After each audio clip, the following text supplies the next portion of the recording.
Hello, hello, hello. I am going to be your entertainment for the night. As you can see, we relocated in preparation for the spooky season, and what better way to celebrate the spooky season than by telling you a scary story in form of a game review. Tonight we are looking at the casting of Frank Stone, a choice-based narrative horror game developed by Supermassive Games and published by Behavior Interactive, the guys behind Dead by Daylight. The game was announced by Behavior back in May of 2023 as a single-player experience set in the same universe as Dead by Daylight and was revealed at the 2023 Game Awards where the official teaser trailer was shown. I, like many other Dead by Daylight players, was excited to finally get a story game that could potentially explain or add to the lore of a multiplayer horror game released back in 2016. So much so that I pre-ordered the game. Was it worth it? Honestly, I would say it was. The casting of Frank Stone is a narrative-driven game akin to the games such as Detroit Become Human, The Quarry, or Tales from the Borderlands, where the choices you make impact your story and which characters live and which characters die. It is definitely something different from what Behavior usually releases, that being an actual game and not just another DLC for their 8-year-old game. The game is centered around 5 playable characters from different periods in time, as you will see later down the line, all connected by one thing, a haunted movie filmed back in the 1980s. But before we get ahead of ourselves, I will say that this game cannot and does not stand on its own 2 feet, and is heavily implied that the player is not just aware of Dead by Daylight, but is also familiar with some of the lore and the ins and outs of the game. With all that being said, let's jump right into it.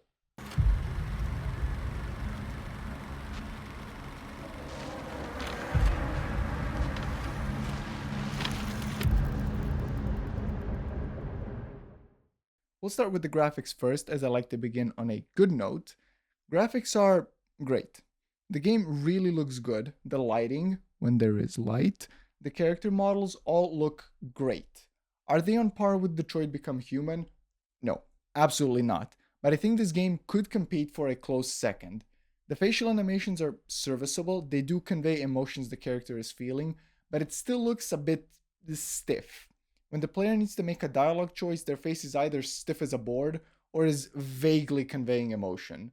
So, graphics wise, I would say the game is great, minus the facial features, but I don't want to hold it against them too much. Facial animation is hard. I get it. We can't all be Quantic Dream.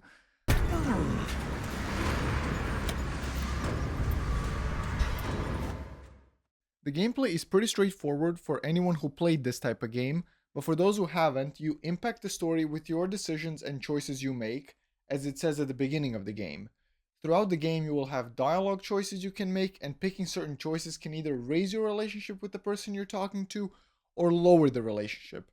From what I saw, that doesn't really do much other than give you the good feeling in your heart that you supported and helped the character you like.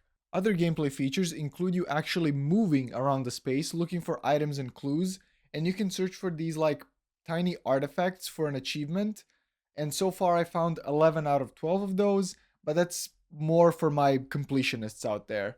If you get stuck in these sections, don't worry, the characters are more than willing to point out the very obvious thing they're after. And you can also find items that give some extra environmental world building and even give you some extra dialogue choices with certain characters. This being a narrative game means there's a lot of cutscenes. In these cutscenes, there will be skill checks, kinda like in Dead by Daylight. They happen rarely, but they make you pay attention because you never know when they'll strike. And when they do, you're gonna wanna pass them, as they most often result in something bad or really bad happening to you if you fail them. No duh.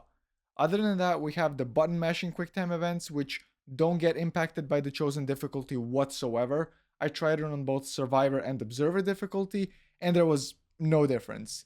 The button mashing was just as hard. Sometimes you will have to move your thumbstick in a certain position and hit a button for something to happen, but other than that, that's pretty much it when it comes to gameplay. I've sacrificed everything searching for it. A world within a story whispered to me centuries ago. For starters, I would like to say that this part will contain some spoilers for the story and certain aspects of it. If you'd rather play the game on your own spoiler free, click the timestamp on the screen you see now. With that out of the way, let's get into the story.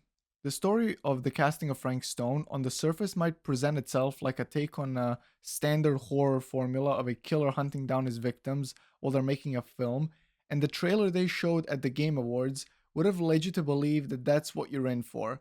But when the game actually starts, you will discover you're in for a very, very complex and deep ride that will leave the player confused at first, but will make a lot more sense once you dip your toes deeper than the surface level.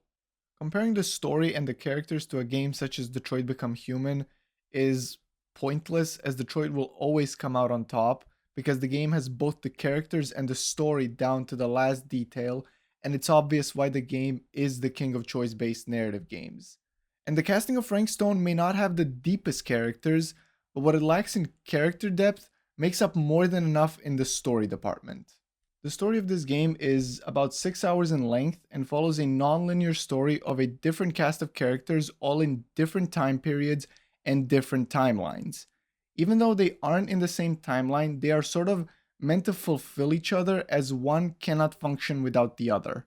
To understand what I'm talking about, I'll try to condense the story in a short, simple, yet informative overview. I've spent like all day looking up every single thing I could find about Frank Stone, the mill, the murders. We are sitting on a freaking gold mine here. The game follows 3 time periods, each in its own separate timeline. It's divided into what is commonly referred to as the first timeline, which is set in 1963, and it's the one we only get to see in the first out of the 14 chapters. For that timeline, the characters that are important are the killer Frank Stone and the officer who took him down, Officer Sam Green. Already in the first chapter, the chain of events is started, and that won't be felt through the whole game, but will make a lot of sense at the very end. The specific event being Sam shooting Frank and saving the child Frank wanted to throw into the fire. Next timeline is set in the 1980s, more specifically the 1980. This period has its own cast of interesting characters that consists of Jaime and Bonnie Rivera, siblings, with Bonnie coming back to Cedar Hill to help her family, Christine Gordon, or Chris, who is an aspiring filmmaker and is dating Jaime, Linda Castle, a character that we'll both see here and in the newest timeline, that is the 2024 timeline, and Robert, Sam Green's son. This whole timeline is about Chris shooting her film called Murder Mill and shooting it at the same mill Sam killed Frank in. Them shooting the film at the now abandoned mill starts a whole chain of events, with them reviving Frank from the dead, making him appear as a ghost and hunting them down, only to get trapped in the camera by Sam again and ending up trapped there forever. There's also Chris flying into the portal and being sent into a different reality, and that reality being the latest one, the 2024 reality. In 2024, the cast of characters consists of Linda Castle, as mentioned previously, but not the same Linda Castle we followed in the 80s timeline. They might be the same, but they are 2 different people in 2 different timelines. After her comes Madison, or Maddie Rivera, the daughter of Bonnie Rivera and Jaime's niece, but as Maddie says, she never got to meet Uncle Jaime. Another character here is also Bruno Stanford III, or Stan for short, and the villain Augustine Lieber, who invites these people to her manor so she can buy the pieces of the original Murder Mill film they all have.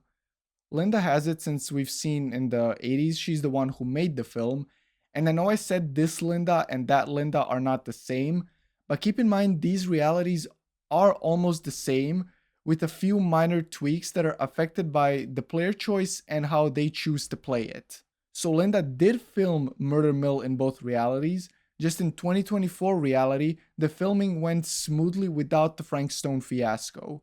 On this part, I'm not entirely sure, as some things are still foggy even to me, but let's move on. Maddie found her piece of the film after Bonnie died, and Stan got his after conning Robert into selling it to him. The whole reality is about Augustine trying to get her hands on those film strips, and Sam Green from the 1963 reality coming to 2024 to stop them from giving Augustine the tapes. How do we know that's the same Sam Green as the one from the 1963 timeline? Well, there's an interesting little detail.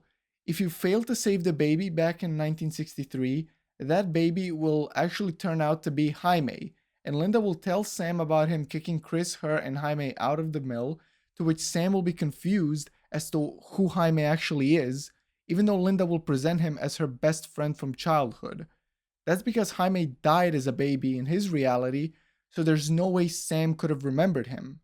The only time I ever saw you even close to this intense was when you caught Chris and Jaime and me at the mill. Jaime? Yeah, Jaime. He was one of your buddies. You're not okay, are you? Sure I am. He was my best friend. You can remember me, but you can't remember Jaime Rivera. Do you see the overlapping events here? In a sense, it's brilliant.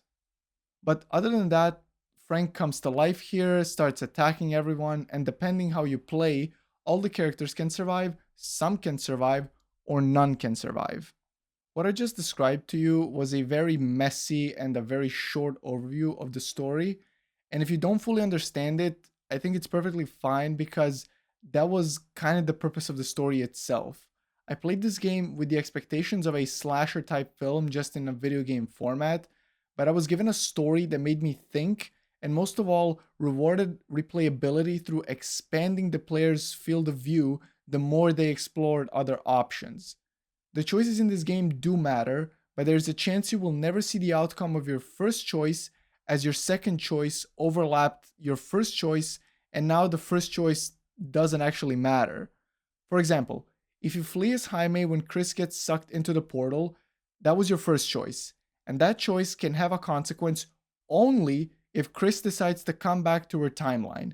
If she decides to stay, Jaime, in turn you the player, will not feel the consequence of that choice. It's like a carefully crafted web of choices and counter choices that can but don't have to connect in the end. This game does not have a linear story, and of course you can say no choice-based game has a linear story as there are multiple endings, multiple choices, etc. What I think makes this game stand out the most is that this game doesn't have a linear story in terms of how it's told and how it ends. Sure, all endings lead to the dreaded campfire and Augustine bringing the entity and Frank Stone to our world, but what happens before that ending? That might be the ultimate ending of the game, but not for the characters of that world. Does Chris go back to her timeline? Does Sam, after failing to stop Augustine, return to his reality? And most importantly, does the entity take over all other realities or just this one? What's the Jaime about? My darling brother has the tendency to lay it on a little thick whenever he's about to ask for a favor. No, I'm just speaking from the heart. Going back to the characters for a bit, I would just like to say that the characters are written well, and maybe not the deepest characters I've seen in a video game, but they most certainly can be memorable. The chemistry between the characters and how they all rub off of each other is just great. The siblings have that realistic dynamic of arguing like any siblings would, but also looking out for each other. The little heartwarming moment Linda and Bonnie spent at the beginning of chapter 7 just talking, and Bonnie telling her about her life in New York and the band she was in. It touched me enough that when I saw Bonnie get killed, it did trigger something in me. It made me sad. Not crying my eyes out sad, but I did feel a moment of sadness when she got killed. When I played the game for the first time, I thought I wouldn't care for someone like Chris, as she seemed like a simple one-dimensional, I'm an aspiring director type character. But in the end, I did sympathize with her. She was a dumb teenager stuck in her own little movie of making a scary horror film by any means necessary, and that did include taking body parts from Frank Stone's former victims. But when she traveled to 2024 timeline, I felt bad for her because the fear, emotion, and confusion felt so real, and she conveyed it so well. Stan, being an annoying prick, also fulfilled his role perfectly. He was written to be a sleazy businessman who would take advantage of anyone for his personal gain, and he played that part well. Props where props are deserved. I liked Maddie and Sam as well. Maddie because she basically embodied the confusion the player felt throughout the story, and Sam simply because, well, he's Sam, and without him, Jaime wouldn't be alive. Broken? Looks like, yeah. Let me take a look. Level design is also something I think should be discussed. While this game mostly does rely on cutscenes and dialogue choices, There are sections where the player controls the characters and explores the area to either get from point A to point B or solve a puzzle like this one in Chapter 6. Puzzles usually consist of you need to get somewhere, in this case the door that is locked with a combination lock, and you're missing a piece to complete the lock, so you have to explore the area for a key to the closet next to the door, which Linda mentioned before, unlocking the closet, find the missing piece, place the missing piece where it needs to go, so the little house opens, revealing a hammer, and that hammer goes to the hillbilly statue, and in turn he gives you the final piece of the lock, so you can enter the combination to unlock it. While some might look at this and say, oh god, it's just a boring, tedious fetch quest for items to pass the level, that might be true, but in that period I found a review of Murder Mill, a Legion collectible, and a receipt for one of the film strips Augustine already bought. You know what I call that? Environmental storytelling. Reading the Murder Mill review and reading that receipt lets us paint a more clear picture of what's going on and why Augustine might want those films. The level design encourages exploration while searching for the main quest item. I applauded for that. It found an interesting way to get the player to explore the area they're in. Where is it? Maybe it's knocked out from the power cut? Atmosphere of the entire game is not tense per se, it's more akin to ominous. Every time we're in the Garant Manor in 2024, there's an unsettling feeling while playing. Sure, some tension is brought up when the gang finds out someone is trying to get into the manor, but even before that, most of the tension comes from the characters themselves, the dialogues. They're very well written. To bring out tension between characters, it doesn't rely on some mysterious thing you can't see to build fear and tension. It also doesn't rely on music either, as most of the game has either no sound. Hello? Let's take a look around.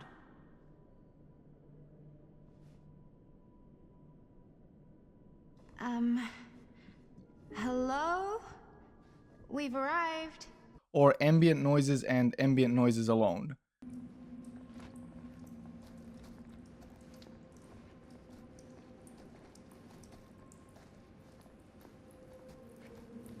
The only time there is music is when there's some intense scene happening, and the best example is the Frank Stone chase at the end of the game.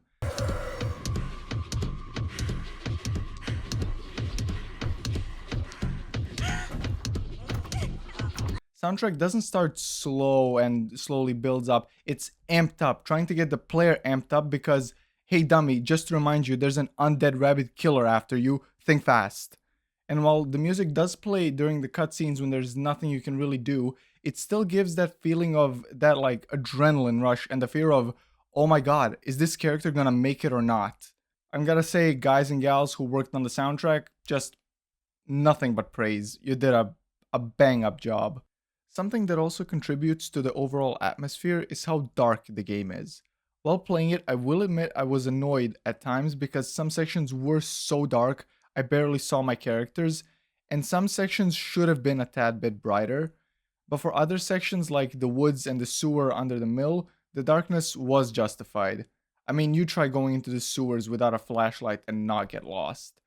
Where I think there should have been more light is the entirety of the manor section, as there are lights in that house, but I guess Augustine must have been saving money on the light bulbs, as they were either super fucking weak or they were at the end of their life cycle. Darkness mostly came in handy again at the end of the game, as there were no lights in the manor and the only thing illuminating the hallways was the red sky outside, and even if there was a light source in the house, it was a warm light from a fire or candles, which complemented the red lights coming from the outside. And now, let the trial begin. And finally, we arrive at the conclusion.